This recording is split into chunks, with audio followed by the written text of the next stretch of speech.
Bismillahirrahmanirrahim. Assalamualaikum warahmatullahi wabarakatuh. Pada pertemuan kali ini kita akan membahas mengenai materi Perang Teluk yang menjadi bagian dari konflik-konflik di berbagai belahan dunia. Nah, Perang Teluk ini bisa dibilang sebagai krisis di wilayah Timur Tengah. Kalau kalian mendengar mengenai Timur Tengah, apa sih yang terpikirkan dalam pikiran kalian? Biasanya Timur Tengah itu identik dengan apa? Biasanya dengan bangsa Arab, dengan Islam, pasti seperti itu. Padahal pada kenyataannya yang ada di wilayah Timur Tengah, atau sebetulnya Timur Tengah ini sebutan untuk wilayah Asia Barat Daya ya, itu terdiri dari berbagai etnis dan juga dari berbagai agama, tidak hanya Arab dan tidak hanya Islam. Oke, kita lihat dulu. Nah, kenapa sih ini disebut sebagai Perang Teluk? Karena perang ini melibatkan hampir seluruh negara-negara Arab dan juga wilayah Timur Tengah, dan terjadi juga di sekitaran negara-negara Teluk Persia. Ya, negara-negara Teluk Persia itu ada Iran, Irak, Kuwait, Arab Saudi, ada juga nanti Uni Emirat Arab, ada Oman, Qatar, dan lain sebagainya. Nah, Perang Teluk sendiri ini terdiri menjadi 3 bagian ya, terbagi menjadi 3, ada Perang Teluk 1, Perang Teluk 2, dan Perang Teluk 3. Oke, kita lihat dulu. Ini peta dari negara-negara Timur Tengah.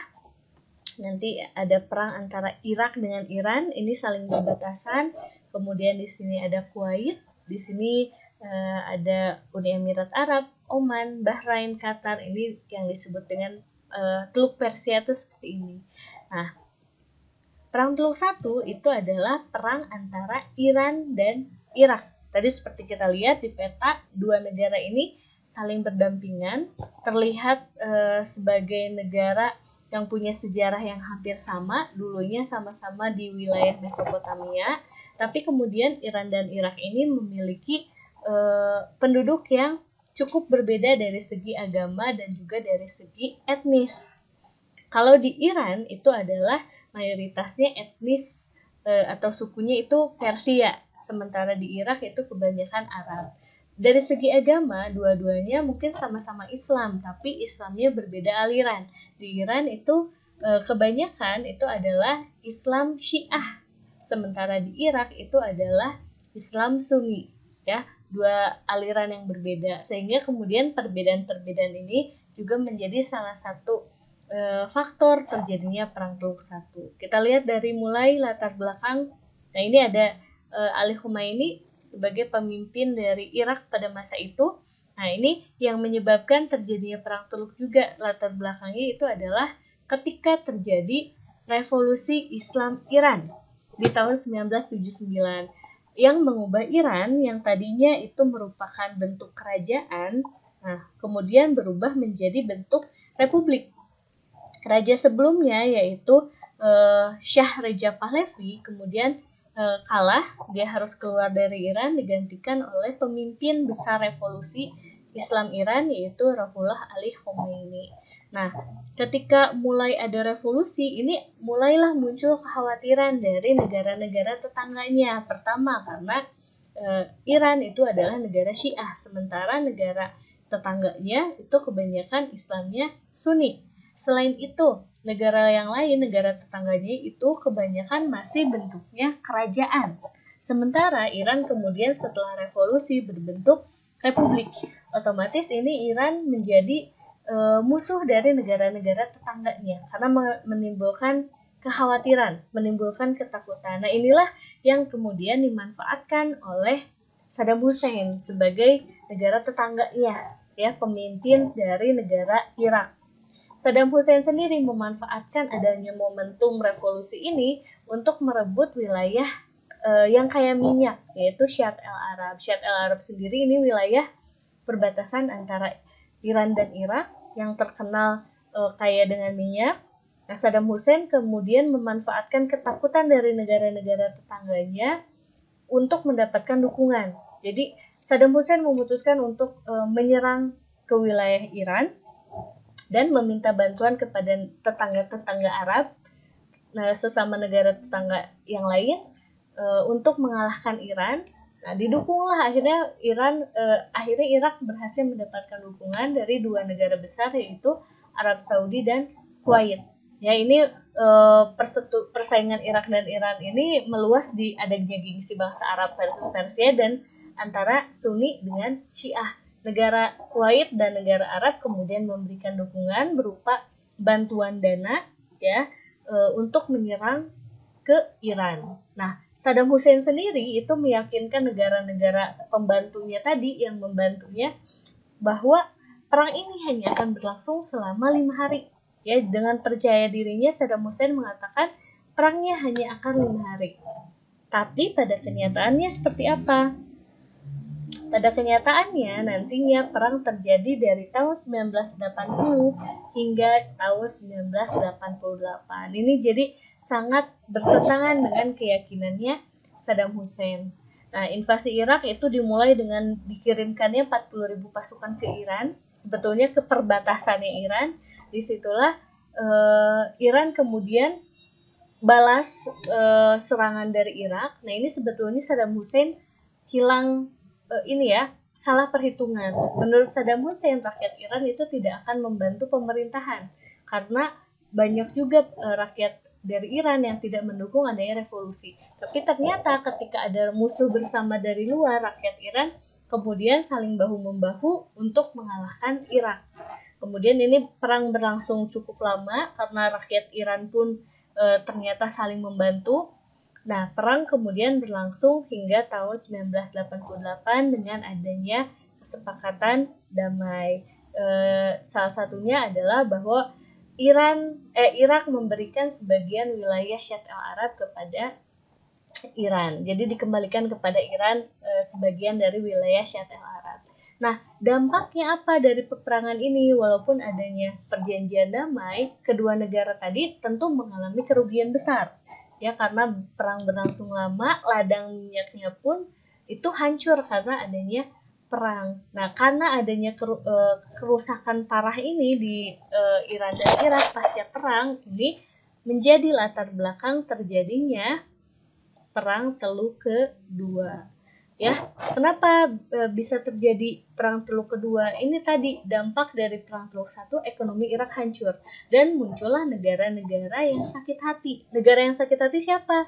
Negara yang mendukung ke Irak, yaitu Arab Saudi dan Kuwait. Setelah mati-matian memberikan dana, ya menggelontorkan dana yang sangat banyak, bahkan hingga konon dana yang dikeluarkan oleh oleh Irak untuk melawan Iran itu sekitar habis 30 miliar dolar.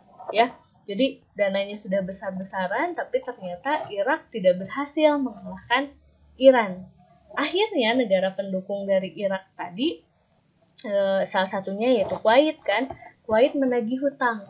Jadi menagih kembali, ya udah balikin dana yang kemarin diberikan untuk melawan ke Iran. Nah, Saddam Hussein ketika ditagih, dia bukannya memberikan ya, tapi justru malah balik marah. Kenapa malah menagih hutang? Padahal itu adalah bentuk dukungan. Jadi dianggap ya udah itu sebagai negara yang mendukung, ya udah ngasih dana kayak gitu. Jadi ketika ditagih, Saddam Hussein marah, Saddam Hussein balik mengancam kalau Kuwait masih beraninya nagih dana, nagih uang, nah Kuwait itu akan dijadikan lagi provinsi Irak. Seperti ketika zamannya dulu, ketika zamannya Turki, ketika zamannya Mesopotamia, kayak gitu. Nah, akhirnya muncullah pertikaian antara Irak dengan Kuwait. Ini sebetulnya sempat diupayakan untuk berdamai, salah satunya oleh Presiden dari Mesir, yaitu Hosni Mubarak. Ini sempat diadakan pertemuan perdamaian, tapi sayangnya kemudian Irak tetap kekeh dan akhirnya menginvasi Kuwait. Saddam akhirnya mengancam invasi dan betul-betul dilaksanakan karena menurut Saddam Hussein negara-negara Arab yang lain gak akan ikut campur. Ya, tapi ternyata negara Arab yang lain itu mereka kemudian berkumpul di Arab Saudi dan akhirnya memutuskan untuk meminta bantuan dari Amerika Serikat. Amerika Serikat tentu walaupun gak diminta dia pasti akan ikut campur. Kenapa? Karena Kuwait ini adalah pengekspor minyak terbesar untuk Amerika. Jadi salah satu negara yang paling besar ekspor minyaknya ke Amerika. Kalau Kuwait diserang, itu otomatis akan mengganggu ketenangan dari Amerika. Cadangan minyaknya bisa jadi berkurang. Akhirnya Saddam Hussein menginvasi Kuwait pada 2 Agustus 1990 dengan kecaman dunia internasional. Di sini kita lihat Amerika Serikat ini masih di bawah pemimpinan George W. Bush senior, ya. Kemudian mulai melancarkan serangan operasi Desert Storm, ya, operasi dengan mengebom padang-padang pasir di wilayah Kuwait dan Irak itu yang wilayah perangnya itu, supaya pandangan dari pasukan Irak juga kabur, ya, jadi tidak terlihat, dan akhirnya pasukan Amerika Serikat berhasil mendorong Irak untuk keluar dari Kuwait. Jadi sebetulnya ketika Amerika mulai menyerang ke Irak, Irak pun gak tinggal diam. Irak mengancam akan melibatkan Israel. Irak akan menyerang ke Israel. Israel itu sudah dipersiapkan oleh Amerika Serikat, sudah dipersenjatai dengan yang namanya Iron Dome atau kubah besi itu untuk serangan anti rudal. Jadi ketika rudal ditembakkan itu akan meledak di udara. Nah, pecahan dari rudalnya sendiri itu kemudian banyak jatuh ke negara-negara tetangga, dan inilah yang mengakibatkan nanti Saddam mengajak aliansi kepada negara tetangga yang lain, yaitu salah satunya ada Palestina dan juga Yordan. Nah, kenapa? Karena mereka juga mau nggak mau jadi ikut terlibat karena terkena dari pecahan rudal dari Israel tadi. Yordan dan Palestina akhirnya mau mendukung ke Irak. Kemudian ketika terjadi perang tersebut, Iran pun sebagai negara yang tadinya lawan dari Irak, kemudian malah berbalik mendukung kepada Irak. Ketika kalau misalnya Amerika sampai menyerang ke Irak, Iran akan mendukung Irak karena apa? Karena tadi secara sejarah Iran itu juga memiliki kaitan historis dengan Irak. Tempat-tempat bersejarah bagi orang-orang Syiah itu banyak adanya di wilayah Irak. Jadi kalau ada apa-apa itu pasti akan merembet ke wilayah Iran juga. Akhirnya walaupun mendapatkan dukungan, tapi ternyata ini tetap Amerika Serikat berhasil memukul mundur Irak dari Kuwait, dan nantinya ada resolusi damai dengan beberapa ketentuan bahwa Irak mengakui Kuwait sebagai negara yang berdaulat. Di samping itu Irak juga memusnahkan atau tidak akan memproduksi senjata-senjata lagi, baik itu senjata kimiawi ataupun senjata biologis dan lain sebagainya, itu tidak diperbolehkan lagi untuk diproduksi secara massal seperti itu. Nah, ini gambar dari operasi Desert Storm yang dilancarkan oleh Amerika Serikat. Nah, kemudian ya ini Perang Teluk II ini terjadi hanya sekitar 6 bulan dari tahun 1990 hingga awal 1991. Nah, Perang Teluk ketiga kemudian terjadi pada tahun 2003. Sebetulnya Irak sendiri dianggap sudah cukup mentaati resolusi yang dikeluarkan oleh PBB ya dan Amerika Serikat. Tapi di tahun 2003 ini George Bush Junior, kalau yang tadi di Perang Teluk II itu ayahnya, George Bush Senior. Di sini di tahun 2003 George Bush Junior itu menuduh Saddam Hussein memproduksi senjata massal. Nah, ini jadi ini berkaitan juga sebetulnya dengan upaya Amerika Serikat untuk menentang terorisme, seperti yang kalian mungkin pernah baca ya, tahun 2001 itu ada serangan 11 September, serangan terorisme. Nah, ini ketakutan dari Amerika mulai berperang melawan terorisme. Nah, salah satunya Irak itu dianggap sebagai bibit-bibit terorisme. Dianggapnya Saddam Hussein itu memproduksi senjata massal atau senjata nuklir. Itu alasan dari Amerika. Jadi Amerika mendesak PBB untuk menginvasi ke wilayah Irak. Walaupun sebetulnya dari penemuan-penemuan PBB setelah masuk ke wilayah Irak itu tidak ada senjata nuklir, senjata massal tadi. Tapi Amerika tetap bersikeras. Akhirnya Amerika dengan dukungan negara-negara lain, negara Inggris dan sekutunya itu masuk ke wilayah Irak dan menginvasi Irak pada tanggal 23 Maret 2003. Nah, ini mengultimatum juga Saddam Hussein agar turun dari jabatannya. Jadi sebetulnya alasannya selain senjata massal, invasi juga dilakukan katanya untuk membebaskan rakyat Irak dari rezim otoriternya Saddam Hussein. Nah, Saddam Hussein kemudian kabur dan berhasil ditangkap dan kemudian dieksekusi mati di tiang gantung ya. Para pemimpin Irak yang lain juga itu banyak yang kemudian dihukum gantung oleh Amerika Serikat, oleh PBB sebetulnya waktu itu. Tapi serangan ini sebetulnya tidak didukung oleh negara-negara Arab lainnya. Negara Arab yang mendukung Amerika itu sebetulnya hanya Kuwait ya. Sementara negara Arab Saudi sendiri itu tidak mengizinkan pangkalan perangnya dipakai untuk Amerika menyerang ke wilayah Irak. Negara-negara lain juga sebetulnya tidak mendukung adanya invasi Amerika ke Irak karena mereka berpikir nanti kalau misalnya Irak berhasil ditaklukkan, otomatis nanti Amerika Serikat itu akan berkuasa secara secara lebih resmi di wilayah Irak. Jadi akan ada pemerintahan yang pro ke Amerika. Nah, itu hal yang ditakutkan oleh negara-negara Arab yang lain sebetulnya. Nah, tapi pada akhirnya tetap Irak ini dikuasai secara resmi ya oleh Amerika Serikat. Ya, pemerintahannya sangat condong ke Amerika Serikat.